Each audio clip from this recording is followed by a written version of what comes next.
Welcome to episode 500 of Salcedo Paranormal.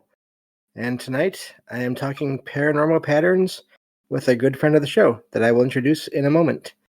Thank you all for listening, and just threw myself off the pattern there. Speaking of patterns, as always, you can find all episodes of the show along with links to social media and other ways to contact me at the podcast page, and that is salcedoparanormal.podbean.com. That's SALSIDO paranormal.podbean.com. Always happy to hear from you all whether you have comments or questions or topic suggestions or stories of paranormal experiences, whether they're your own or from others that you trust. Happy to either read those or have you join me on the show to talk about them. Thank you all for listening, whether you are here on the for the live streams on Discord, or if you listen to the podcast or YouTube feeds, or if you listen on the Troubled Minds Radio Network, KUAP Digital Broadcasting. There you can hear replays of the show every night at 6 p.m. Pacific, 9 p.m. Eastern, and that's two of those, right before Troubled Minds Radio comes on. As always, I want to thank Michael Strange, host of Troubled Minds Radio, as well as Liam Martin, host of the Exile Minds podcast, for producing the shows and putting them up on the station, putting them up there and adding the music and everything, and making them sound so much better that way. And so if you'd like to support the show, there are some different ways to do that. You can always share the show with others and rate and review it on your podcast platform of choice. I have also written some paranormal fiction and nonfiction books you can check out on Amazon.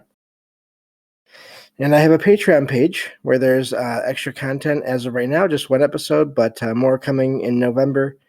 And you can sign up there on any of the membership tiers and get that extra content. Also, if you'd like to make any one-time donations, those would be greatly appreciated, especially leading up to the end of this month here. And you can do that through PayPal or Venmo, as there are expenses in making the show, from equipment to research materials to travel expenses. As I was saying, I'm going to the Mid-Michigan Paracon November 4th and 5th, and that's a Saturday and Sunday after Halloween. And that's in Mount Pleasant, Michigan at the Soaring Eagle Casino and Resort. Getting excited for that. And I'll be going there and listening to as many presentations as I can and making audio recordings of myself and anyone that wants to join me there to talk about all things paranormal, from thoughts on how it all works or what it all means to experiences. And then I'll be bringing those recordings back home and using them to make shows after I get back. So looking forward to that as well. And so, yeah, I think that covers just about everything.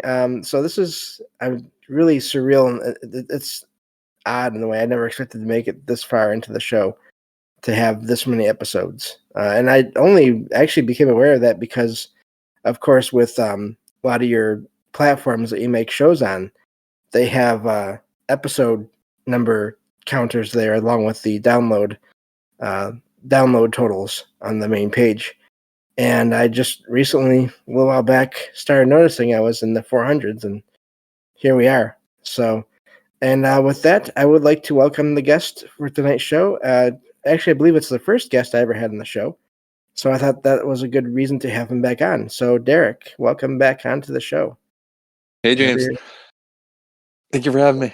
Can you hear me? No, thank you for making it. And yeah, it's the first interview we ever did. I remember it didn't even make it to the podcast feed because the software messed up. So then we had to do it again. But what was the topic for that one? Do you remember? Was that just my get to know me one kind of early? Or? I think so. I think it was very similar to what we're doing tonight. Sort of just our own thoughts on everything. Nice. Yeah. Well, big congratulations, 500. That's a huge deal. That's halfway to 1,000. We're gonna get 1,000 before you know it. You know. Couple of years. Another few years. Yeah, exactly. Jeez Louise. Crazy. Congratulations, brother. Huge deal. Thank you. Yeah. It's been amazing. Just figuring out a schedule, and that was a big deal for a long time until just this year, really. Yeah. And then just figuring out a format. The station actually really helped with that in a way. Of course, I still do long ones here and there, long shows, specials like this today, but the keeping it down to that 24 minutes actually really helped with things. Yeah. And For sure. so it's been a lot of fun sort of figuring that out and getting a radio clock, so to speak. Basically, I Yeah. just have a little not even little. It's just a digital clock, not even online, no radio, anything. Just it sits there right between my monitor for my PC and my keyboard, and that's what I Yeah. use when I'm keeping track of time. So The laboratory you got going. yeah, But yeah, the thank. I mean, studio. it's a pleasure to be invited on this milestone episode. Yes, thank you, brother. Yeah, no, I'm glad to have you here, and I want to do something special for this. And I mean, I would have done a show either way, no matter what we do. But it's good to have a guest on, and I will be having at some point another frequent guest on the show, Jen, who is probably, I think, between you and Jen, you two have been on the most times out of anyone. Yeah. And so we'll be doing one of those shows at some point as well, whenever it works best for her schedule. So Nice. That'll be good. yeah. So, but so who should go first? We sort of picked we each picked our own topic we wanted to kind of cover tonight, and but we didn't tell each other. But Yeah. what do you think? So I have two different options here for you. So you take your pick, or we can just do both of them. Oh, Whatever. wow. So we can do one, and then you can do one, and I can do my other one. But first there was I have the hologram synchronicity string from a couple months ago, or whatever, and I know that you have a few possible hologram thoughts you were talking about a few weeks ago too, and everything. So we could potentially kind of. I mean, it was a long kind of synchronicity post that I created to get all the thoughts together. So I just copied and pasted those, and we can go through those if you want. A few synchronicities and kind of this alternate take on Project Bluebeam and what all these hologram synchronicities could mean for the future. Well, And then we, it's funny you mentioned that because my topic is going to basically be all about screens, all oh, about nice. that Black Mirror. Because over the last few years, I've found some different stories from people that had experiences with their screens, and it wasn't even always like the modern smart screen either. It was just like DVD player. Like Yeah. in one case, it was the DVD player of a vehicle. So this tiny little screen. Yeah. But it's still, and it makes me wonder. I mean, it's so that was my topic for tonight. So Oh, I nice. don't know. Nice. Maybe I should start with that, and then we can lead into the hologram thing. Yeah, for sure. And then for the other option, if we have time, we can do it. There was an article. I was planning on trying to find some stories about haunted supermarkets. I don't know because I'm a nice stalker, but I don't think we've ever really like talked about supermarkets like in depth. And like synchronistically, there was an article from Atlas Obscura yesterday about one. So I just found four other ones. One synchronistically is like pretty close to me. Oh wow! We can do it if you have time at the end. Or whatever. Yeah, sounds good. All right, yeah. Yeah. So I guess I'll just start here. So of course I've been finding stories for the show of people's experiences for the last couple of years now, a few years now, really. Yeah. And every once in a while, one will show up where it involves some kind of a viewing screen, and it's amazing because they're not all the same devices. So I really think it has more to do with the screen than it does the device, but I don't know for sure. Yeah. But there's the one I just mentioned with basically a few kids in the they're riding with their family, parents in the front basically, and they had a DVD on in the car or in the van, and it was on one of those a couple of those, I think it was just one of those screens, I guess, that folds down from, I don't know, the ceiling or something in a van. Yeah. And it was a movie. It was a kids movie, but they all saw this shadow figure. I believe it was with a hat, and I know they had a cane. This shadow figure do a dance across the screen in the image Oh while wow. this DVD was playing. Now that's a DVD. That's not. There's no like stream that someone could be hacking to put that image in there. Yeah. Wow. I don't know if there's a way, if the vehicle. I mean, this is from, I believe the story actually happened some years back now, so I don't even know if there's a way that the vehicle could have had internet capability and still the screen could have been hacked. But Yeah. Wow. That's a creepy either one. way, that is just odd. And then I had one little while back where this couple, I'm guessing boyfriend and girlfriend, were watching TV, watching one of those streaming apps, and on their TV, and it went black, like it malfunctioned and went black, and they could see a reflection of the room they were in. But it was odd because instead of seeing their own reflections on the screen, they were seeing this shadow figure sitting on the Oh, same couch jeez. as they were, Oh my except goodness. for in this reflection. Wow. But and the most amazing thing about that story is they had there's a window behind them or near them, and they had the curtains. I believe they had the curtains. Either way, that was different from what they had it to what was on the screen. I Yeah. think it was the curtains were closed because they were watching something, but in the image, that curtain was pulled to the side. Wow. So how is that working? Yeah. Is that a completely generated image by whatever is making the image of the shadow figure?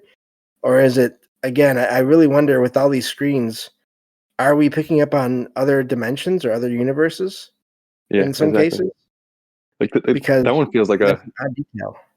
yeah. No, for sure. Like that the curtain feels like the curtain story feels like a definitely like an alternate dimension, like a very close parallel timeline, you know? And like the screens in general just give a very kind of Black Mirror vibe, you know, give a very like the kind of the trope is that people looking at like, just like, kind of staring at their phone screens all the time, and or these phone screens are kind of these occult like chemical black mirrors that they've used for generations. These like scrying mirrors or these sages and alchemists for generations have just peered into these obsidian like black glass slabs in order to like gleam like crystal balls almost. You've talked about black mirrors a ton. We've talked about black mirrors a ton, so I don't need to explain the whole thing. But just a screen is kind of a modern day version of that. And now these stories are pointing out that it's not just a phone. It's not just a phone connected to the internet. It's like any if you can use, if a alchemist can use a black piece of shiny rock and see entities and see alternate realities and glean future concepts and stuff, then I can only imagine that the same exact thing that has a connection to technology is ripe for contact. You imagine, right? Like technology plus black mirrors equals contact. What you would think, right?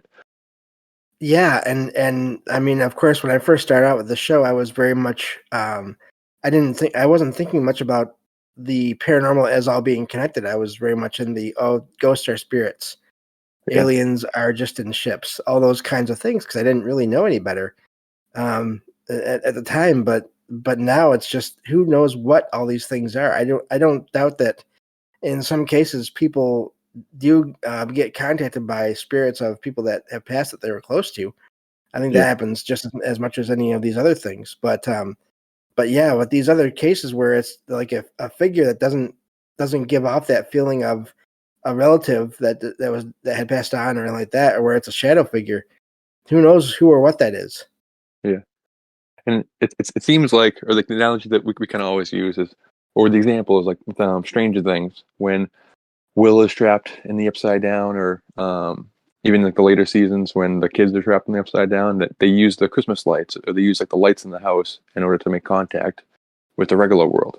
That whatever these realms are, kind of even if it's like other kind of frequencies that they're just outside of our perception, that the crossover between that realm and our realm seems to be technology. There seems to be electricity. So it could be that there's other entities, like whatever shadow people are, whatever these different types of beings are, communicate that way. But just as well, it could be that spirits communicate in the same way. So that it's not a literal sense where Will is trapped in the Upside Down, but it could be that a person's spirit, like Patrick Swayze ghost, is just around us at all times, and it can't move the penny with his finger like Patrick Swayze does, but it can change the channel on your TV to something else, or it can kind of, as best it can, interfere with the electronics, which is not exactly the same as a Black Mirror screen, but a screen connected to the technology, even if it's not the internet, leads me to think that it's a conduit for paranormal activity, good or bad or neutral or just. I just think that kind of all of these realms kind of whether even if they're not crossed over themselves, they all seem to kind of cross over with with electronics or with technology, and then especially if that technology has like a Black Mirror screen on it, you know. Yeah, or even in some cases, I think that the Black Mirror is sort of the ultimate evolution of that sort of interaction with technology in a way so far. Yeah, Because of course there have been many stories over the years of various lights in houses, or even just whether it's lamps, street lamps, and sometimes that does seem to be caused by the people themselves. But I wonder if it's always the case. And then you have so you have lights, you have like you said, radio. Well, like we were talking about, like radios, different devices that are technology, but they don't yeah, have the screen. But there's still lots of interaction there. yeah, And exactly. but then you get to the screen, and that's making me think of another story I had. Now, this one is slightly different. I had this just a couple days ago Yeah, of a person who was seeing flashes of light on their phone screen, and they were trying to figure out what it was, and they couldn't figure it out. They thought it was like the flash from a screenshot picture that was wow, taken, but when they were looking, there were no pictures taken. And then it started happening on their computer screen, and wow. and so that was odd. And then, of course, That's the weird. story ended with them having a light in their house turn basically on, and then stay on for like 5 seconds, 10 seconds, and then turn off. So it's not even like a flickering where it could be like a bad wire. Yeah, It's activating and staying on and then turning off. So I felt like in that story, someone was trying to contact them somehow. But yeah, looking at the exactly. chat here, hello everyone in the chat. Thank you all for being here. First of all, we've been talking so far, but Lily says, I believe it can possess. Yeah, and that's possible too. It's Yeah, like a layer in the dream time. We can leave our bodies and enter another atmosphere. Then, like in a video game, we return to the main hard drive of our bodies.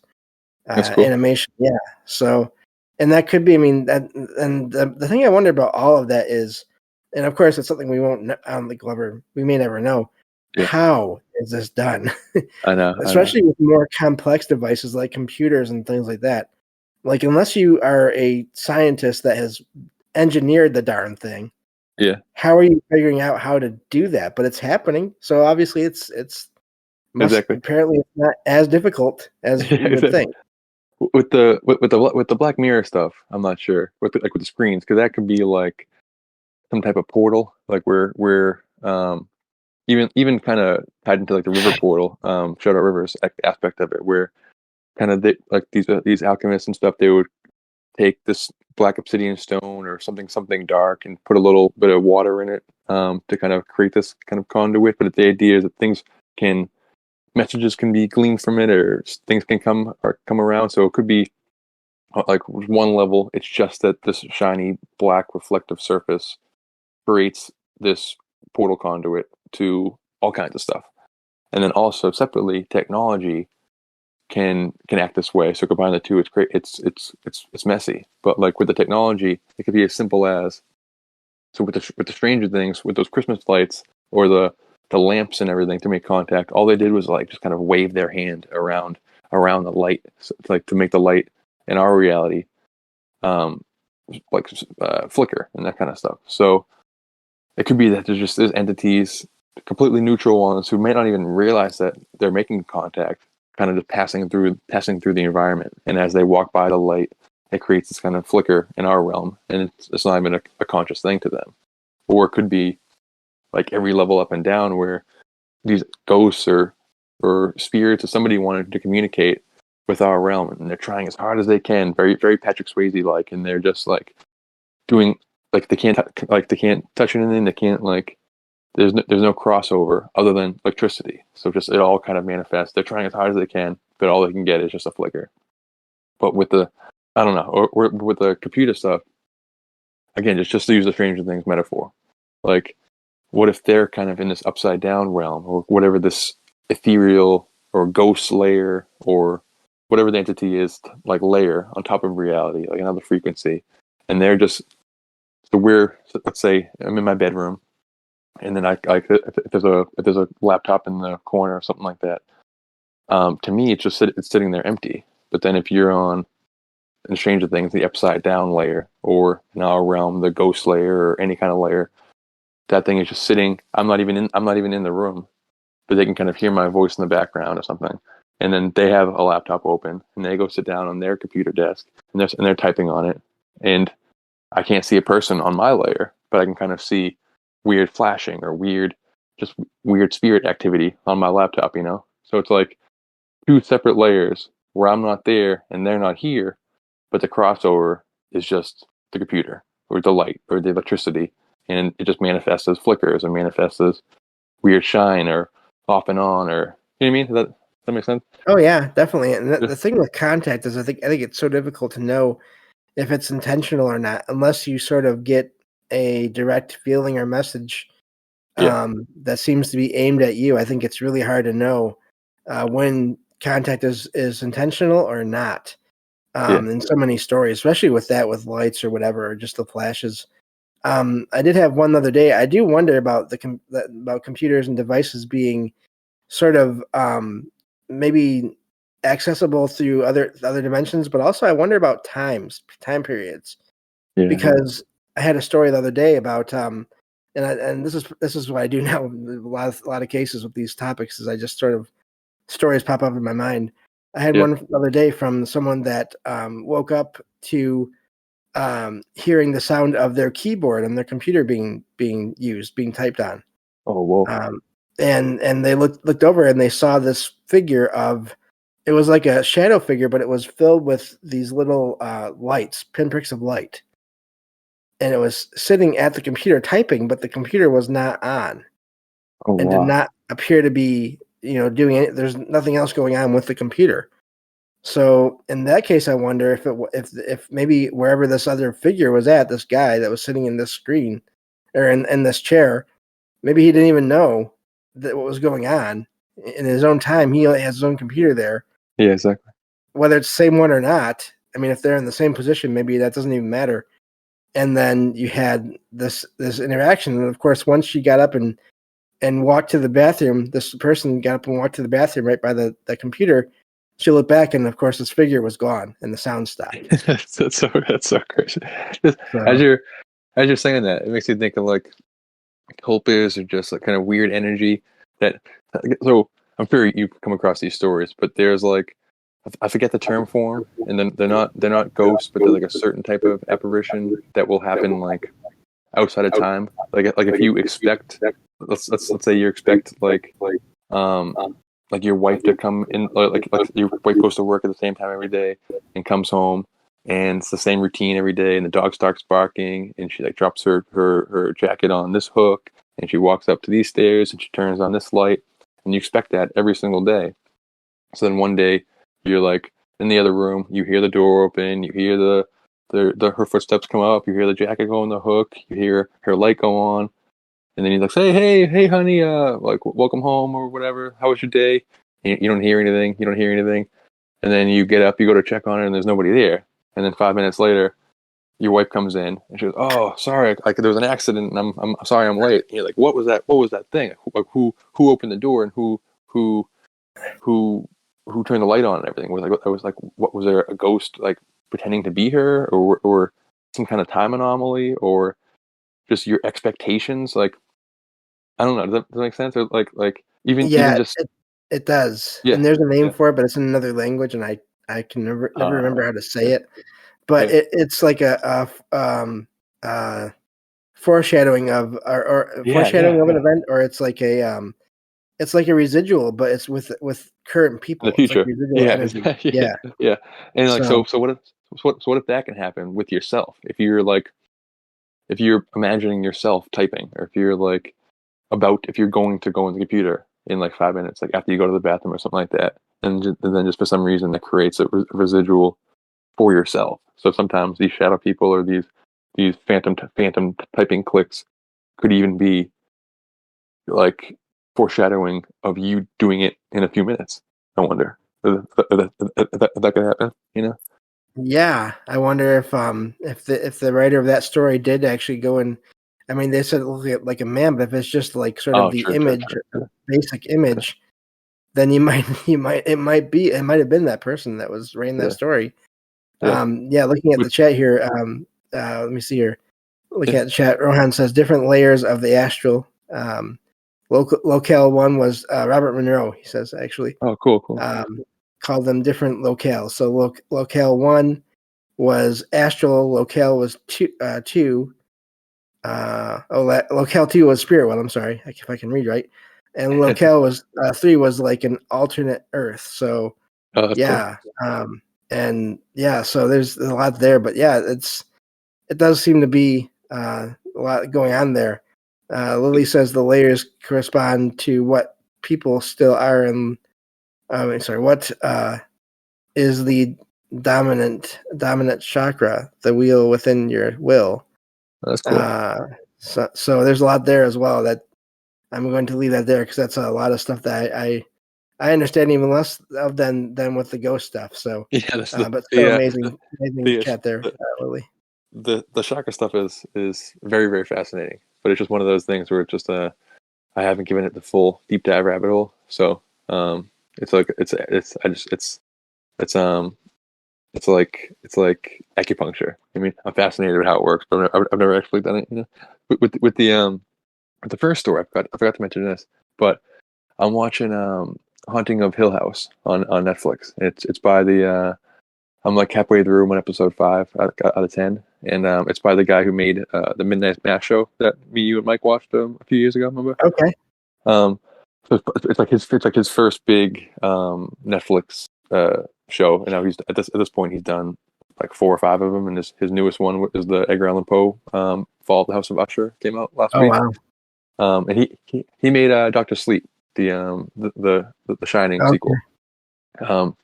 But in like the first kind of ghost, it's very there's not many ghosts in it yet. I'm halfway through, and it's very it's like Midnight Mass where you're just you get to know the people. It's like very eerie vibe, but there's not a lot of paranormal activity yet. The one activity you do see is this one of the little kids finds a hat in the attic, or is like his mom finds a hat in the attic and gives it to him, and it's this like kind of black bowler hat, like one of those round kind of top hat things, old Right. timey hats, and he's wearing that everywhere. This kid's like 4 or 5, and then one night he hears something and he like hides under his bed like while he's sleeping, and then he sees these feet hover above the ground like a foot, and they come into his room, and you see this cane. So it's just like 2 feet, and then this cane of this floating apparition, and then it adds suspense, yada yada, and then he like, sticks his head down, and it's this weird, creepy, smiling man, this like kind of grinning Mhm. man, and then he is like going out the room, and he takes the hat off the bed, and he like, gets his hat back. Basically, is the implication that it's his hat, and then throughout the next like 2 episodes, or the next like that was probably episode 3 or 4, and then like the kid gets older, and you see that this hat man is floating around, following him throughout his life. But he specifically has one of these hats and a cane. And then the first story had a hat and a cane. So it just made me think Yeah. of it. Just the archetype. Yeah. Yep. Yeah. It really is amazing how that does play in. I think through fiction. I mean, we talked about that before too. There's so much that I think gets used in it, and then it gets put out there as well, and then people will say, "I had an experience like that," and who knows how Yeah. much of that is a circle because of that. But yeah, the just the I remember I think I read that book. I listened to that book years ago, and it was very good, if I'm remembering right. Yeah. But but yeah, no, that's amazing. I'm just going back to the story with the typewriter or the typewriter keyboard now as well. Yeah. But so let me see here. Rohan is saying so. A mirror in a dream is more a doorway, then I guess. Yeah, that seems like it's possible. Makes me Yeah. wonder how many people see mirrors in dreams now. I can't think of anywhere I've I don't seen a remember ever mirror in seeing a one. dream. Yeah. I don't, off the top of my head, I can't remember seeing one ever. So like, what if it's almost like this kind of just crazy Beetlejuice-esque, just real chaotic, just like going in and out of portals, and just sometimes when you're in these realms, you're as lost. You're like in a maze of nether realm, like doors and you don't know where you're going. And sometimes you hop through this portal and you end up on some kid's phone screen. You're like, oh, how'd I get here? Let's keep going. And then you just slide to the next door, and then you go to the next door, and it's just this never ending. You don't even know where you're going. You're just hopping around like aimlessly, portal to portal, trying to kind of find your bearings. And it's just like it's less that the kids are being haunted by these entities, and more so it's just like we're all just holding black mirrors in our hands. So things just have the option of passing through. Whereas 200 years ago, only the alchemists and occultists were using these portals. Yeah, definitely. It seems like that's I mean, and because you do hear stories about that where these things that people see, they're just as frightened or startled as the people that are seeing them. Yeah, exactly. In some cases. And I mean, sure, maybe in some cases it can be an act, but I wouldn't be surprised if in others it's not. They're really just as surprised to be in a place as the person is to see them. And I mean, whether it's a shadow figure or whatever, it doesn't matter. Especially if they're not used to being seen. I've even heard stories of that where different entities have actually said, "Oh, you're not supposed to be able to see me right now." Yeah. And they're surprised, and then of course there's varying reactions to that. Some get angry, and others they're frightened. I mean, there's been so many stories over the years I've heard of these figures, whatever they are, they run away. They try to hide from the people that Yeah. have the experience, and the people freak out because they think, oh, they're hiding because they're trying to sneak up on me, but maybe not. Yeah. It's like when you're like a kid in class, like sitting in school, and like the classroom door shut, and somebody walks in, and go, oh, wrong door, or just like Yeah, like somebody is like walks in on somebody in the bathroom, like it doesn't happen. It's probably happened last time somebody walked into me in the bathroom. I don't even know. It was probably 10 years ago, and that's probably like how long it is between paranormal events. That just like it doesn't happen all the time, but randomly you'll get somebody walking in on you metaphorically in the bathroom, some entity popping in your Black Mirror portal phone or your TV that's off in the corner of the room, and it's just like, oh, sorry, like wrong door, and they hop out. It was nothing sinister, nothing bad, nothing even like premeditated, just kind of accidental pop in. right. And then after that, though, the further on technology goes, and we'll sort of lead into your topic here. Yeah. I'm really wondering as we get more and more into more interactive types of technology with 3D images on screens, and then of course someday, obviously there will be holograms. There will be sort of like a real world version of the things on the Star Trek's holodeck. Then I think that's going to also provide a lot of options for all kinds of paranormal activity to happen through those, and whether it's intentional or in some cases whether it's not. And I think that's a good way to sort of lead into what you were bringing for, which I'm glad that we kind of, without even planning it, we kind of honed in on the same general topic here.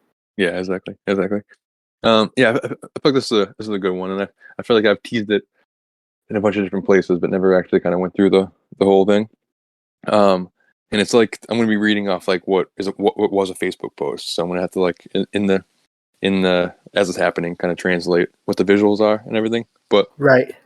essentially, it's like piggybacking off everything we just talked about, and just endless conversations me and you have had on this show and on Troubled Minds and different shows about how the phenomena interacts via technology and everything. And I'm not sure if this is actually like kind of in the, or yeah, it is. So, and then we also we did a show on Troubled Minds about plasmas and about how kind of these plasmas can seem to act funky, act like this kind of void state of matter type thing, but also can act as kind of living entities or vessels for entities. They have this weird, peculiar vessel type of quality to it. And then these future holograms is laser induced plasma holograms. So keep that all in mind as I go through the post. Ready?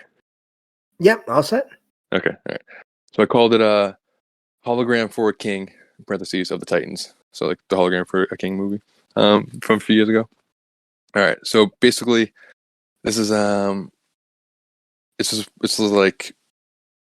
it's a synchronicity thing. So it's just like I posted in a synchronistic group. So it's like it's different articles and different ideas, like connecting through the same synchronistic thread. So the way I come up with it was Mike had this is like a couple months ago at this point, sent me a couple asked me, hey, have you noticed anything synchronistic about Tupac lately? There's a bunch of Tupac articles in the zeitgeist. I'm like, no, I haven't seen it. I haven't really been in the news. So then I Google News Tupac, and there was like 4 or 5 different stories. It was like his car that he was killed in went up for auction. There was like Drake had just bought one of his chains or something like that. Let me start here. So the main point of this post is that Bluebeam, I don't really register that much. Like, I don't really resonate that closely with the idea that that holograms are going to be used to fake an alien invasion. That's the number one thing that people talk about when some big alien news happens. It's that, like, oh, here we go, Bluebeam, like they're about to fake something. Here we go, Bluebeam. So when I'm trying to bridge the gap in those conversations, I usually say they aren't trying to fake an invasion. They're trying to manifest one through the collective belief of the masses. So like most of the same ingredients, but a completely different meal. So it's the same recipe, same kind of meme magic thing where they're injecting different ideas into the zeitgeist. Some people say, oh, they're prepping us for a fake thing. But I'm saying, okay, that's possible. Or the same thing could be applying, but they're trying to manifest something via our attention, via that teleported mechanism that we talk about and everything. So then, like, on top of that, there's just a ton of hologram threads. And it got me thinking, like, maybe this Bluebeam idea is more literal, that the holograms that we're talking about can act as vessels for these entities. That literally, like, if the commonality between robot stuff or even demonic stuff or anything is that these entities need vessels, even the technology stuff, these entities need a conduit, something to communicate with us through. Right. And that could be holograms, basically. So then, especially if the future of telecommunications is holography, and that, like, every step along the way, entities have used different advancements in telecommunications to reach their tendrils into our reality. Why would holograms be the exception? So like holograms when it comes to where we're going, like what the next phone is going to be, like what the next step, like the next jump from telegraph to telephone to iPhone, the next one is going to be the next, like, Zoom call will be holograms, essentially. Which we've And seen in sci-fi over the exactly, years exactly, so much. exactly. And you mentioned Star Trek. I don't think this is in the post, but Star Trek is one of the biggest hologram proponents, and like they've predicted a ton of stuff, like the iPhone itself, like the screen, the tablet, the technological screen is a very big Star Trek thing. And then Right. Star Trek also, the idea of the Galactic Federation and all these things we talked about, came from a seance with the Council of Nine. It came from one of these channeling sessions with entities that are potentially trying to influence reality. Like seed the zeitgeist with these ideas and everything in order to manifest them. So, and just like we talked about with Marconi and Tesla and Edison trying to create the radio and everything, at every jump in technology, especially telecommunications specifically with the phone, in all the different forms, that entity contact is seemingly the first thing that happens, whether they try it on purpose or whether it just happens accidentally. So, and with the synchronicities. So, just as 2 weeks ago, but at this point, it's probably 3 months ago, Mike mentioned the Tupac syncs, and I hadn't noticed them, and like, oh wow, there is a ton. Like Drake had bought his the ring he was wearing when Tupac died for like $1.3 million or something like that. It's the most expensive rap kind of memorabilia of all time. And this is like right after there was an article or like a fake viral video about this giant Barbie hologram in like Abu Dhabi, like in the Times Square type of thing, kind of walking around or escaping its package. It looked like this giant like Titan Barbie hologram, and it's gonna end up like an ad campaign. It ended up being not real, but I had holograms on the mind, like on my mind. So when I'm thinking about Tupac synchronicities, the first thing I think of is Tupac is the artist that was first hologrammed. Like they use Tupac like holograms all the time on stage, and so he's like closely associated with holograms, and he's closely associated with like the word resurrection. He died prematurely. His documentary is called Resurrection. His CDs are called like Resurrection and Life After Death and all that kind of stuff. There's a like if you search Tupac, one of the first keywords you'll see is resurrection. So that ties into my like resurrection of the Titans idea. So again, synchronicities, just take all that together. And then so Drake's crown ring, crowns are associated with kings, king of the Titans, yada yada. So the crown evokes Saturn, Kronos imagery. I'm trying to skip the not important stuff here. It's the most expensive hip hop artifact ever sold and honors maybe the most famous slain icon of the genre during his last performance. And Tupac is essentially a king of hip hop. And then Drake is a king of hip hop right now. And he closely associates himself. Sorry. There's no quick rings. If you think of rings and crowns, they're just circles that you put on different parts of your body. Yeah, exactly. And then I'm just gonna skip some of this Tupac stuff. But then Drake is like, if you don't know, he's just like massively big. He's like one of like the Michael Jacksons of our time. Even if you don't like the genre, he's like one of the most successful. He just tied Michael Jackson for 13 #1 albums on Billboard like last week. But he's all at the time, especially all wrapped up in the idea of holograms. So he opened his performance a few months ago with like a giant hologram. I don't know how this is a medical term. I don't know how to say it, but a giant sperm hologram flying all around the stage that like looked like a plasma being, and it looked like a swarm of plasma beings. So if we're talking ritualistic stuff, then like the swarm would swarm all around the crowd, all around in the air. It was just really trippy, and it looked like swirling plasma entities, but they were hologram, and just that's a very ritualistic thing to do on stage. And he also went viral for having a hologram version of his younger self on stage next to him, and he was like passing his younger self like a book or something like that. And people were like, how did he hand his hologram something? How does that work? And it came out to be that it wasn't actually a hologram. He just got like a lookalike version of himself on stage. Wow. So it was crazy, but it was like one article after the other, hologram, and it was like the same time as that Barbie hologram that ended up being not actually a hologram, all the same week. And then he also has multiple giant holograms of UFOs above him, like different colored flying saucers above him, huge, massive. And then like Titan hands, like giant, huge hands, kind of emerging from beneath the stage. And then a giant Titan-sized statue with a hologram over it, like a blank statue with like a hologram projection over it of this deceased fashion designer, Virgil Abloh. But that's multiple hologram things. And then I'm just trying to skip the unnecessary synchro stuff. But he's associated with Travis Scott and The Weeknd, and both of them have different like giant Titan themed things happening all their concert at the same time. I won't get into all of them, but very very Titan centric. So the idea of like resurrection of the Titans via holograms is the point. And then more Titan stuff, not important. And then go to the next part here. Any thoughts so far as I find the next aspect of my notes here?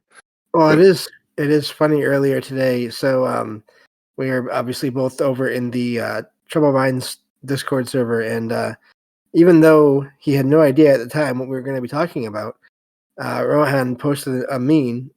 Rohan, of course, is the host of the Exile Minds podcast and produces a lot of the shows that you hear on the Troubled Minds radio network, KUAP Digital Broadcasting. But he posted a meme about this character on this meme just needed Project Bluebeam to fill out their conspiracy bingo card. Perfect. And he posted that without having any idea earlier, and then he posted it in this chat again as well. So funny how that worked out exactly. as well. Exactly, yeah. No, the idea of Bluebeam is huge. It's massive. It's like I expect it to happen. Like I expect some type of event to happen. So it's just like, why are they telling us? Like, if they're trying to fake something, why would they be telling us? Why would the idea of a fake invasion be so ubiquitous? Why would it be a meme like that? Like that. I'm in the sense of an idea, plus holograms. We'll get into it, but there's just a ton of different hologram articles. So if they're about to fake something using this technology, you would think they would hide the fact that they have the technology and they wouldn't memify the idea. So it makes me think: what if there's something else happening? What if there's a manifesting aspect happening? So the first part was just like the where did the synchronicity come from, and what kind of got me on this track and all that type of stuff. But then these Drake holograms got me thinking, like, where do holograms come from? So it was invented by a Hungarian physicist and engineer named Dennis Gaber in 1947, and like of all years for it to happen, 1947, like the year of Roswell, the year that this giant technological leap happened.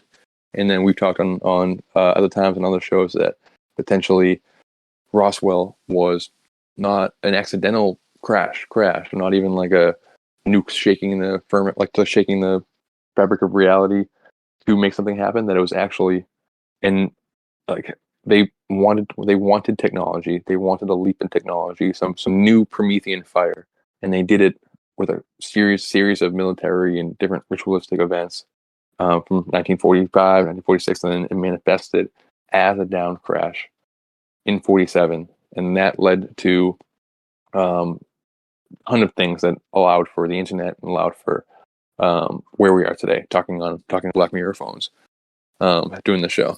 So that's just crazy synchronicity. So before that, he wrote this PhD thesis on recording of transients in electrical circuits with the cathode ray oscillograph in 1927, and worked on plasma lamps. So plasma lamps, the plasma thing is a big one. It's a keyword here. Ding, ding, ding. And then they call UFOs, quote, transients very often these days. A transient object is one of these new, when UAP kind of popped up, calling these things transients became more popular. So like I got an orb in the sky, you would call it transient. So I just find that interesting. And then I feel like this guy needs a deeper dive, but just on a quick glance, a few things popped out at me. His inaugural lecture on March 3rd, 1959, which is 3-3, Illuminati confirmed, called Electronic Inventions and Their Impact on Civilization, provided inspiration for Norbert Weiner's treatment of self-producing machines in the penultimate chapter in the 1961 edition of his book, Cybernetics. So like cybernetics is one of these core texts, these core scientific philosophy texts about artificial intelligence, essentially. That like the future, very influential in the creation and like future of AI, was based. So this book, Cybernetics, is based on the work of the guy who created the hologram and works with plasma lamps. I found that interesting. And then he goes on to win the Nobel Peace Prize for pioneering the hologram. And conspiratorially, I'm trying to avoid. I posted this in a synchromistic conspiracy group, so like the flavor of it is very conspiratorial. So I'm trying to dodge most of those as I go through the main pattern aspect of it. Yeah, no problem. Just real quick too, the AI thing. I've said, funny enough, there was one of on the radio station earlier today. Replay. One of the replays was of a show, of course, from before, Troubled Minds Radio. And it was talking about AI and also but also time and how it might travel back in time. Yeah. And I called into that show talking about how over the many years now, people have reported seeing these either stick figures made of just black, whatever it's made of, we don't even know, to reports of people seeing almost like static, like TV static, but in the shape of either a screen or a person. Yeah. And so I've always wondered, and I wondered in that show, is that some kind of AI in those cases and others? How do we know that some encounters people have aren't with some kind of AI from the future going back Exactly. to Yeah. check things out? And of course, Yeah. if you put all that into holograms, more advanced, you advance holograms more and more, then it can appear as anything it wants to instead of just a regular sort of this stick figure that looks like someone drew it, or a just light, a rectangular light that people have Exactly. seen before. That's exactly right. Yeah, that's exactly right. And I don't. I just don't want to get too dark, too dark with the topics. But last week or earlier this week, we were on Mike's show talking about the idea of loosh and everything. And like at one point, he made the point like AI right now, or these corporations right now, are rolling out algorithms and AI, and they're encouraging discord, they're encouraging anger, they're encouraging these hate clicks, and they're encouraging hate to kind of come to the surface. So like, what if in the future, as the AI progresses and as these algorithms progress, they start to almost like acquire a taste for human strife, and they acquire a taste for our anxiety and our trauma, and that these entities that like a lot of these experiences, sometimes like the negative ones, like specifically, it seems like almost the point of the experience is for the entity to scare the person, that they don't really want anything from them. They don't want to like, they're not trying to steal them, or they're not trying to like mess up their house or anything. They're just trying to frighten the person, as if they almost get an energy from that fright. So it's like, what if we're creating these AIs that are like hate collecting or fear collecting machines, and those become what we think are demons or whatever in the future? That it just because time doesn't exist the way we think it does, that we're creating right now these loosh extracting machine algorithms that we end up thinking are entities in the future, or right now in the past. That it's all happening outside of time, Right. Yeah. And then if in some cases you have these things, I think it's less common, but you do have these things that appear and they're just observing. They're not even causing Yeah, that, yeah, but they're just observing. And with that, you don't know if it's there to observe because you don't know why it's there to observe. So yeah, exactly, definitely. exactly. All right, so with Gabor, I just find him to be an interesting person. Actually, like a Nobel Prize winning person. But then conspiratorial, he was also like big on depopulation in the Club of Rome and everything. So he was one of these kind of sinister conspiratorial figures. Uh, but it so happened to bring the hologram into life, essentially. Like created the hologram in the collective at the same year, that the biggest UFO milestone year of all time. And then currently, or throughout since then, Bell Labs and NASA have been the two biggest drivers of holography. So conspiratorially, those are two big. Those hit a lot of check marks, just to say the least. So then, Right. the way the synchronicities work, you get the seed idea, you hypothesize kind of what it is, what's going on, what the theme, what the pattern is for the show, like what's the pattern you're noticing, and then once the kind of hypothesis is in place, then you go try to find the threads. So like I notice something, like that's weird, what's going on, what's the pattern, and then I'll do my Google searches and try to find the supporting evidence for the sync. So then that's what we'll get into right now, all these links, and there's a ton. So again, this was like 2 months old. This is like the end of the summer, like August at this point. But when Mike, but like it's happening over the course of like 2 days. So Mike like asked me the Tupac thing. I'm thinking, holograms. What's up with this Dennis Gabor guy? And then I find a bunch of links. All of these will be within a week of that. So it's a lot. It's a ton of them. They sent Shatner to Australia via a hologram. So article from ndtv.com. Captain Kirk to holodeck. William Shatner beams into remote meeting. William Shatner was a guest speaker at the advertising conference in Sydney, Australia, where his lifelike image appeared in a box like a giant action figure, despite his being in a studio in California. So again, Star Trek is a huge pioneer of this. Obviously, the holodeck. I mean, Shatner. But so with the hologram stuff, the technology that we're most of the time talking about right now, it's screen technology. So interactive kind of 3D holographic things that kind of jump out of the screen, but they still require a screen. So it's a nice connection to your screen segment at the beginning. Really nice connection. But then the future of it will be lasers, shooting lasers into thin air, and like interacting with the molecules of the air and birthing plasmas out of thin air. So, and that exists right now. Those 3D ones that you see, like a lot of like at Times Square and that type of stuff like that. Sometimes those will be tangible, physical, touchable holograms. That's like where we're going. Which again, that is something that would happen in your sci-fi. You know, you think, oh, it's just the image. Exactly. Yeah. No, not once you get to a certain point with the advanced technology, that stuff can become physical and have physical interactions for good or bad, or Exactly. any way you want to go with it. Exactly. Yeah. So they sent Shatner. This is like the next day. There's an article from Media Week, beaming into the future: the rise of holographic communication, and that's basically an article about the future of telecommunications is holography. And then the link even mentioned Tupac, synchronistically.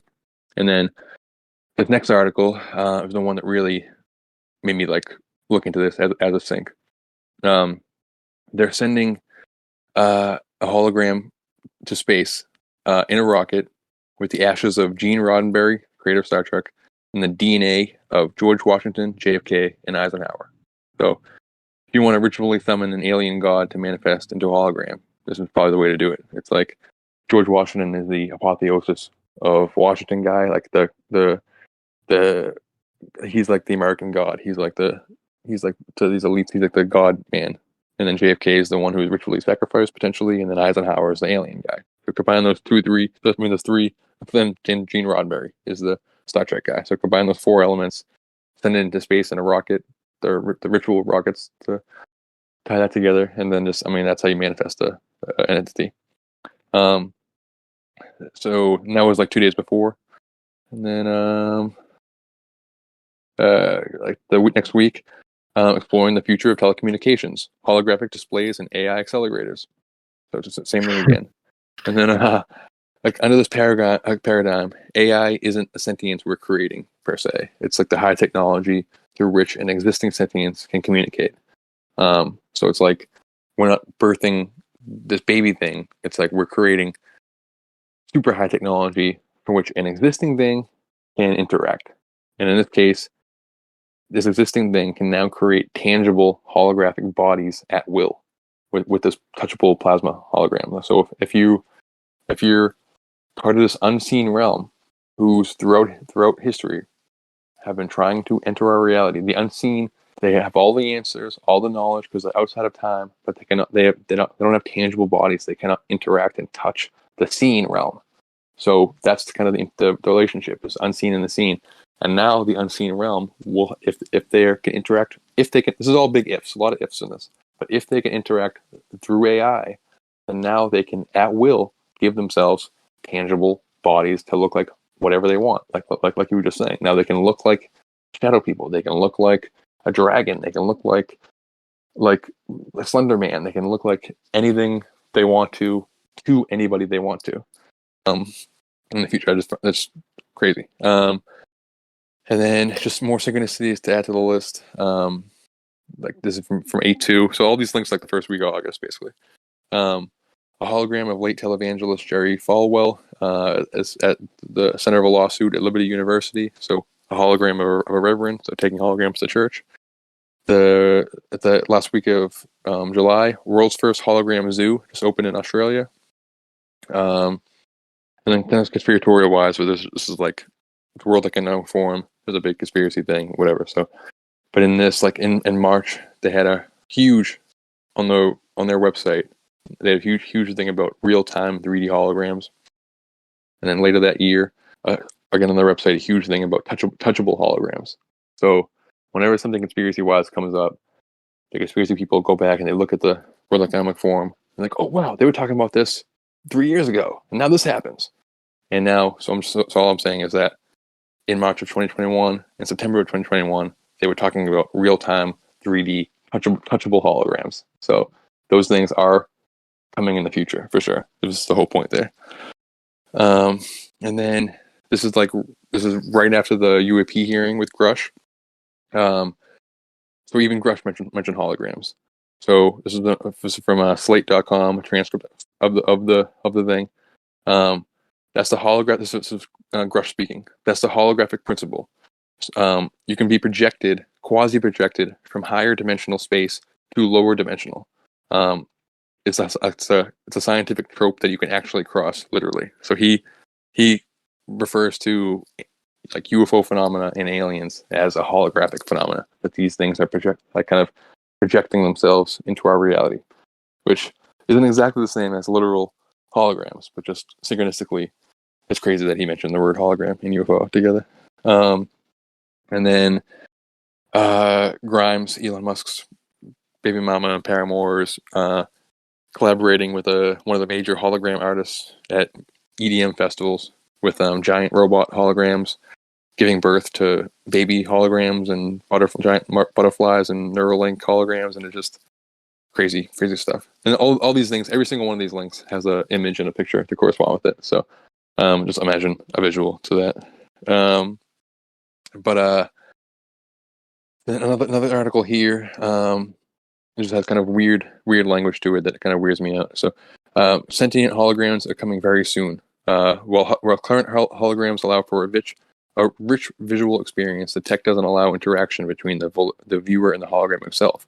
But this new tech, users may be able to witness immersive 3D holographic projections that allow for interactions. So in this post, I said like this is what really gives me the creeps. It's weird to think about kind of harmonic intelligences, AI, giving them a much more like giving the unseen realm a way to interact with the seen realm seems very dangerous potentially, Right. or weird potentially. And then the same way, like another article. All these articles happening within a week of each other. This one seemed ritualistic to me. Hopeful scientists bring holograms to life. Bring them to life. And then Yeah. I added a note that as I'm looking through the tech, a lot of these holographic devices seem to use pyramid-shaped machines, which I found interesting. And then I Which honestly have pyramids can be found all around the world, different exactly. places. Yeah, and we don't know really what they did. We're still Yeah. theorizing. We know for sure that they're not tombs. That's pretty much all we know. Is that our first thought was they're tombs. We've come to realize they're not tombs, but we have no clue what they are. But they seem to be some kind of weird. They could project energy. They could amplify energy. It seems energetic. Seems like it could like a collector of energy potentially. Like if an entity was trying to manifest into a hologram, potentially it would need a pyramid shaped conduit in order to get that energy into the hologram. I don't know. Right. So I honestly haven't watched much Star Trek, but sentient holograms seem to be a staple. The difference here is that I'm not talking about technologies mimicking sentience or creating a new sentience. I mean like existing ultra-terrestrial type sentience mimicking humanity via technology. And then a bunch of there's a ton of different sentient holograms that kind of wake up, or dead deceased people acting through holograms. And then Babylon 5 has literal hollow demons. Hollow demons are digital constructs created by the techno mages. They are essentially highly aggressive and malignant programs that could manifest as solid holograms, or else infect networks and computer systems and allow the techno mage to control them. So again, these are like little golem and homunculus type things that are created by the wizard.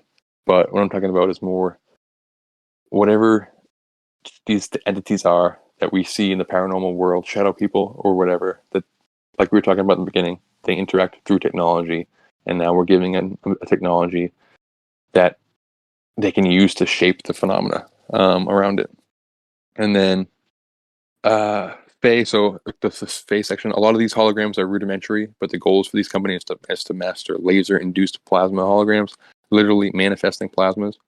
plasmas can act as vessels for these things. The way that all phenomena across the board seems to pop up around lightning. They, quote, ride the lightning, so to speak. Lightning is a plasma, and I think they can ride the plasmas. Is essentially what I'm talking about here. Oh, yeah, definitely. Lots of activity around lightning and storms and all that. So much. Yep. Yeah. So like the way I think they're kind of coming in via that plasma. So the same. So if there's a plasma hologram, think of it the same way. For instance, I think Reynolds from Forest was the example of them mixing ball lightning experiments and psychedelics to manifest an experience, not fake one. So call something in with the MK Ultra-esque trauma, and then create a vessel with the ball lightning for that thing to manifest. So invite something in with those ingredients, and then give that thing a body to interact with. And this body, in this case, is plasma. And then in the case we're talking about here, is plasma hologram. And then, so I'm looking at a bunch of different examples of holograms and how they work. I'm getting into the technology of it and everything. And then I found one, like a major one for the touchable holograms, and they call them literally fairy lights, or fey lights. And like the description, the visual that they gave, they made these plasma-induced holograms look like fey, look like fairies. So that's kind of what, like, they made it look like an ultra-terrestrial. That's kind of what I'm talking about here. And then the VMAs had a giant hologram Johnny Depp and a giant hologram robot from J Balvin, like the biggest Spanish artist in the world right now. And that's basically it. It's just that, what if the hologram stuff is more complex than just to trick us, but could actually act as vessels for entities to literally possess? And then what if last time around they kind of manifested, like the result of the ritual in 1947, it was they manifested as the saucer age, but this time just the shape of the phenomena could manifest as AI controlling holographic plasma bodies. You know what I mean? And then all the everything that comes from that. Yeah. Yeah, and the thing with that too, with the technology, is it may seem like, well, that has to be far out there, and there has to be that kind of stuff, that those kind of emitters and all that just everywhere. But then you have something that has also been talked about a lot on over on Troubled Minds, which I definitely recommend everyone check out that show, because it is just amazing. So many great callers, and then you get Derek in there, and then every once in a while you have to listen to me on there, which I'm sorry. You're That's welcome. torture, but yeah.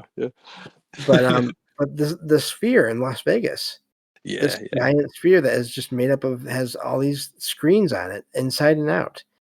And if you take that hologram technology and add it to something like that in the future, I mean, I doubt that's going to be the end of that kind of a place like that. Oh no, I'm sure that's going to those things are going to start popping up more and more, and then they'll start incorporating the hologram tech, because you've seen it in different sci-fi movies. The whole thing with advertisements that are holograms. Again, I mean, Cowboy Bebop and some places there. That's what a lot of advertising is just these holograms, and sometimes it's just signs that are out there floating in space, but other times it's actual figures of people, and so yeah, it's really amazing how all this can connect. So exactly. I think I'm not watching it, but I think the current season of the Star Wars show Ahsoka is very hologram heavy, and the different, like, deceased people, kind of like ghosts, kind of coming through the hologram.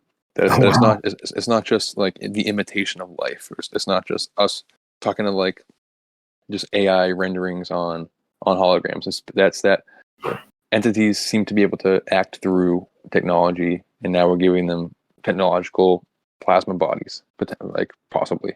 And then we can get into like the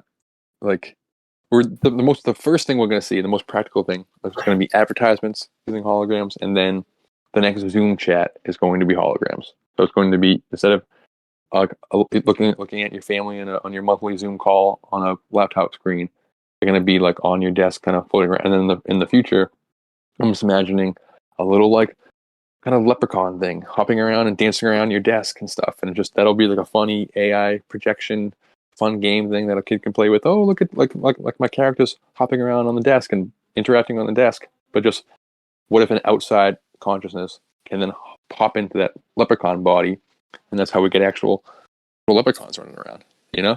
Yeah, Um, and think of your sci-fi future homes that have technology all throughout them, which is already starting to happen now, yeah, and put those emitters, put those devices all throughout your home, then you have a modern day version of a haunting, yeah, but with something that is then and if you think about that, it's so circular because that's technology, but that also runs on energy. exactly. And, So, yeah. and if you like look at the phenomena, and really like zoom out and just like look at the last 1,000 years, and it happening all in like 10 minutes, whatever. It's almost as if the phenomena over time has been able to interact more and more and more, like via the technology that, like, with if humans didn't create a spirit box or didn't create all these forms of like all these like um, like ghost research, the paranormal researchers who try to go out in the field with all this technology, if they didn't have it, they would probably know a lot less. And we're getting more and more of the technology, so it's like, and then if they didn't have TVs, if they didn't have phones, if they didn't have these weird things to kind of like you know what I mean? That they seem to Oh, be yeah. getting more ability to interact with us, and now this could be just a huge, massive jump that just so closely mirrors what the phenomena is in general. Some kind of holographic, shape shifting, plasmoid type of phenomena. At the same time, we're inventing that right now, and like you said, it is close. Like all these articles were talking about, like the holography right now. They were all within a month of each other, and I've been checking. That was just from the post, but I've been checking. I search holograms like at least once a week, and it hasn't stopped. There's 2 or 3 articles every week about a new hologram thing, which is my point. Like if they're going to fake an alien invasion using holograms, why tell us about all your great hologram technology beforehand? You know, you think you want to keep that close to the vest until you actually do it. Right. The other thing this makes me think of is something I've been wondering recently, and we've talked about it with Mike before, not on shows, but just chatting. Is the way that technology now is getting better and better at processing audio and video, and Yeah, is that technology going to is the AI is that going to be trained on sort of putting it into a paranormal investigation kind of an environment, yeah. and then it's going to learn what all this stuff looks and sounds like, and then that will only help it to make better and better versions of that with probably the holograms that then is just a vessel again for the stuff to go into. So Yeah, yeah, it's exactly. amazing there. And But then if you get yeah, into when I was searching the tech itself, the one of the steps when it becomes much more when the plasma induced ones become more commonplace, wearables is what these people think it's going to happen in the future. That instead of wearing a metal watch with a digital, or like a silver watch with a digital watch face, the whole thing will just be a plasma thing. It won't actually exist on you. You'll be jewelry, like different. You'll be covered in these plasma wearable plasma tech. And then if these plasmas, like wearable holographic plasma tech, and then if these things are vessels, then I mean, you know. But, yeah, but yeah, we can move on to the next thing if you want to try to squeeze it in if you want. It's up to you. yeah. If you want to just cover maybe a couple, because that is So yeah, this has all been great, and I love how it all worked together. Oh, for But sure. Yeah. yeah. So grocery stores. Yeah. All right. Um, So yeah. Go ahead. yeah. I'm the night stalker and everything. I work overnight at a supermarket.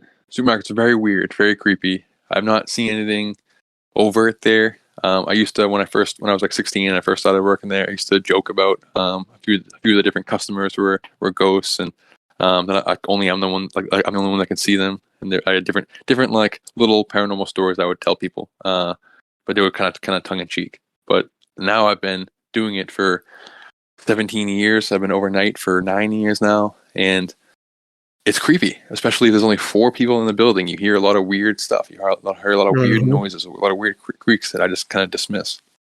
Um, but it got me thinking. Like, I wonder if there's any haunted supermarket stories out there. Oh yes. I went to search some. I'm gonna try to rattle through them quick. But this one is literally from yesterday, synchronistically, from Atlas Obscura. At a haunted grocery store, trying to explain the unexplained has its consequences. In rural Norway, flying potatoes, and other strange events troubled the staff and customers for years.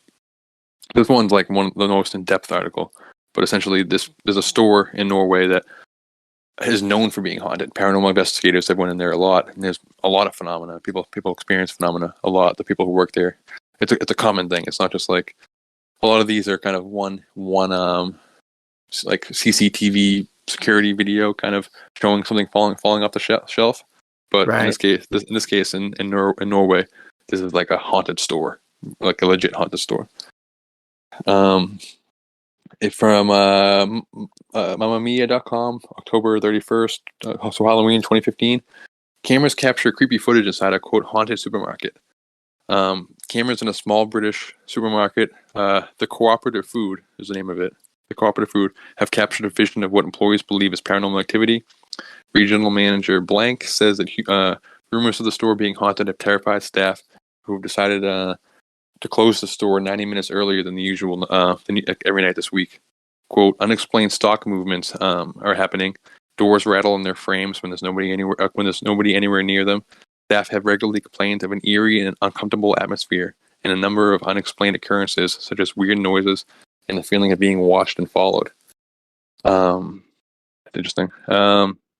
January 2016, from Tijuana, Mexico. This is from the mirror.co.uk. Spooky CCTV shows, quote, evil ghost throwing supermarket food at shoppers. So again, a lot of these articles are clickbaity, ghosts are evil type of thing, and these stories aren't evil. They're just kind of strange, you know. And the last story had a negative feeling towards it, but it's not the case with all these. Right. The film posted to YouTube by YouTuber Blank, shows boxes mysteriously tumbling off shelves across the store as scared staff and customers look on. Baffled customers are heard trying and failing to find an explanation for what made the mayonnaise move. Before the end of the recording, one of the customers reported that she felt the presence of a spectral being. It's gone viral all over their local news. From March 2012, Daily Mail. Supernatural supermarket captures, quote, ghost on security footage after owner forewarned of haunting. A grocery store in South Australia says paranormal, not Lily, but South Australia. Paranormal detectives are investigating a possible ghost with a penchant for flinging fruit roll-ups. Brompton IGA store owner Blank says he turned his surveillance footage after finding a box of fruit snacks laying in an aisle 6 meters from where they're supposed to be located. The previous owners told me it's haunted. I thought, yeah, whatever. But since we've owned the place, strange things have happened. And this goes on to show different, like, says fruit roll-ups fell off the shelf and were tossed like 12 meters away. And a few other strange, like, stock droppings. This is the big one. This is a strange one. So if you search haunted supermarket, at least near me, if you search haunted supermarket, it's every article is about this one story from 2019. And then I had to like really search for those other four. But it's weird that this is my old store. This is Market Basket. This is in Massachusetts. I live like a mile and a half from this place. So Market Basket's like the biggest chain around me, and they have like my town has two of them in it. The town next to me has three of them in it. The town next to that has four of them in it. So my local store is like 1 minute from me, and this store is like 5 minutes from me, and it's like a mile and a half from me. So what sounds like, so as far as we know, all stores are ghost free. Supermarket responds to frozen aisle haunting post. What sounds like a tie-in for upcoming new installment of the Ghostbusters franchise, an employee at the Massachusetts Market Basket store claimed to have, quote, spotted a Victorian-era specter haunting the frozen food aisle. The employee, Blank, who works in the store's bakery department, posted about the ghost sighting in a local private Facebook group. This is going to sound really strange, but has anyone seen a ghost in the Wilmington Market Basket? And then the Boston Globe, which is our big local paper, picked it up, adding that she saw a woman. She looked to see if anyone else was catching a glimpse of the apparition, and then when she looked back, she was gone. Quote, she looked kind of like melancholy and a little angry, so it was kind of a creepy kind of sense. But it was something. So this is the local NBC affiliate talked about it. So this thing really, really, really went viral. If the rumors are true, it makes this Market Basket a lot more interesting, said one local shopper to CBS News. News of the haunting even caught the attention of Mass Representative Seth Moulton. I guess he's a senator representative who tweeted the story. Quote, apparently a ghost is haunting the Wilmington Market Basket. I thought I only needed to worry about witches and ghouls in Salem. And then the police got involved in it and everything. And Market Basket literally had to make a statement saying that our stores aren't haunted. We've checked that out. It's not haunted. But this was a massive story. I had to peel through like 50 different of these articles to find the first 4 I read. And it just so happens to be like I've been to that store probably 50 times in my life. Like it's very close to me. Wow. and it's my old chain. Yeah. Crazy. It seems like the supernatural paranormal is all around you and us, whether we know it or not. Exactly. Yeah, I've had an experience though. I mean, you're lucky enough to be having these experiences all the time. I theorize, I talk about it with you, but I haven't had any of my own. You've seen a couple things in the sky, if I remember correctly. Yeah, true. Yes, tiny stuff. Yeah, but I want my good Saucedo paranormal level experiences though. My good one, I can be like, James, you got to hear this one. You got to hear this one, and I can come on and talk about it. Now that you put it out there, who knows? I mean, look what happened with the blue light. I mean, we started talking about doing a UFO show on how aliens could contact us, and then boom. So I know. Exactly.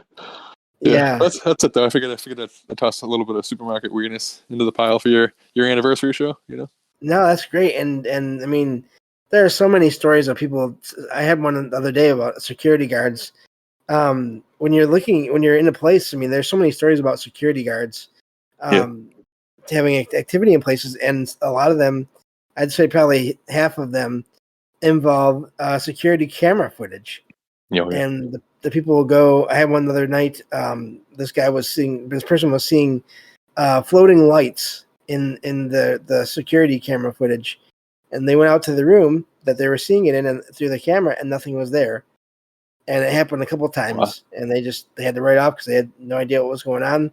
Nothing was ever there, when they went there. But I think a lot of stories. I mean, there's probably a lot more out there. Just like everything, there's probably more out there than we know. It doesn't get spotted or it doesn't get reported. So yeah, I mean, it feels like if I had more time on my hands, if I'm at night and I wanted to chase down some of these creaks and cracks and groans and everything, like sometimes it sounds like there are weird sounds. You can rule it off as just the freezer or weird sounds you don't notice during the day, but like I mean, if I wanted to make a paranormal movie in a supermarket, it would be easy to do. Let's say that. And just like if you think about that, like the example I always give is if you're like with your friends as a kid in an above ground pool and you want to make like a whirlpool, and there's like 3 or 4 of you just kind of walk in a circle and you do like 30 laps, 40 laps, and then you stop moving, the water still goes and still creates that whirlpool, and you can get your floats and just ride around in that whirlpool.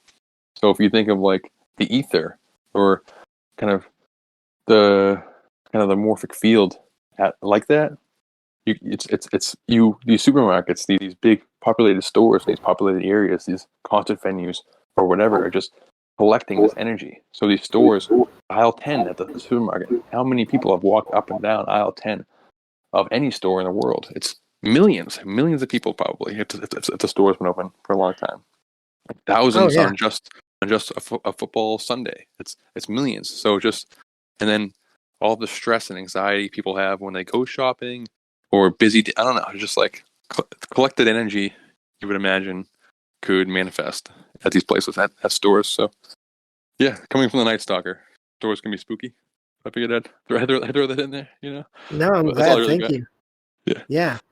No, and I mean, if you think about that, all the other places that are said to be haunted all the time is, theaters, I mean, stores in some cases, but also hotels, medical facilities, all places where there's people coming and going through constantly. And I mean, stores, they fit that category too, for sure. Yeah. I mean, it's like hotels is the perfect example because hotels is like, they always say, oh, it's a lot of people have been there, a lot of energy.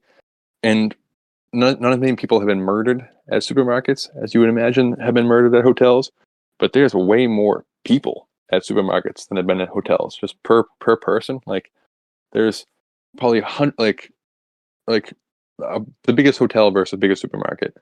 Way more people, way more literal people, way more way more energy have been in supermarkets than have been in hotels. And like, there's no murders, but there's a lot of anxiety. There's a lot of just like, I don't want to be here, like disassociation, especially the last couple of years. Like, I don't know. It seems like it could be a hotbed for collected energy to manifest in odd ways, and might even be like an untapped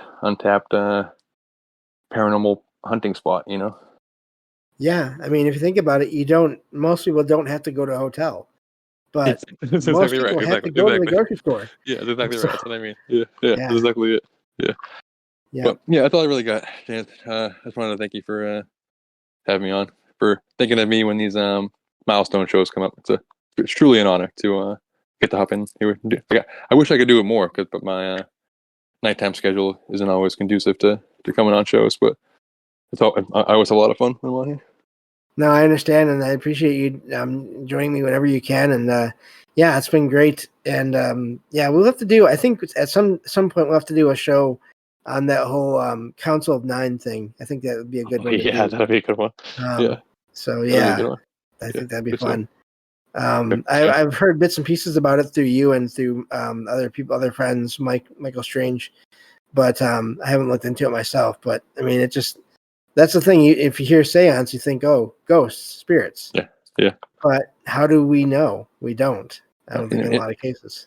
I mean, we won't get into it now, but it fuses ghosts, aliens, and where do ideas come from, which are three of our favorite topics. So, that'll be a Yeah. good one, I think. Well, again, thank you, and thank you for coming on, and I'll let you go, and because we got another show we want to listen to later on, of course, Yeah. and yeah. So thanks again so much, and great stuff there. I'm glad that our topics sort of aligned just the right way, without even planning it. I mean, that's just Yeah, exactly. that's amazing. Synchronistic as usual. But thank you, James, and huge congratulations on 500. It's just most podcasts. There's some stat out there where it's just like 2% of podcasts make it this far, something like that. Just you should be very, very proud of yourself, brother, and we're all very proud of you. And just you're the man. You just we're all rooting for you.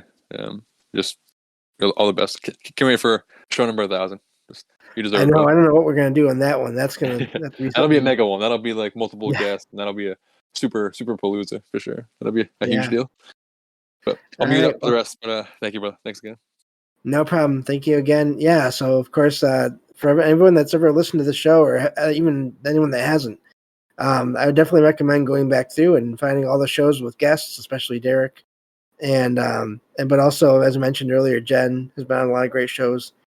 And so, yeah, I just want to thank everyone that's been listening to the show, and looking forward to more and more guests as we go forward, and other appearances and other shows. Just this has been amazing. So it's really an amazing month, and around a month's time or so here, where we have this tonight, and then we have the 3-year anniversary coming up on Halloween, and then I'm going to my first ever Paracon over in November 4th and 5th. So all the links for everyone that is ever on the shows can be found in every episode description whenever they're on a show.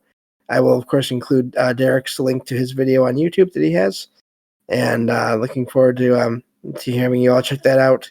So, but thank you all for listening, and I will be back tomorrow with another show, doing 6 shows 6 days a week through Halloween, or through October this year. And yeah, so thank you all for listening. I will talk to you all on the next episode of Salcedo Paranormal. Take care, everyone, and thank you all for being here. Have a great night.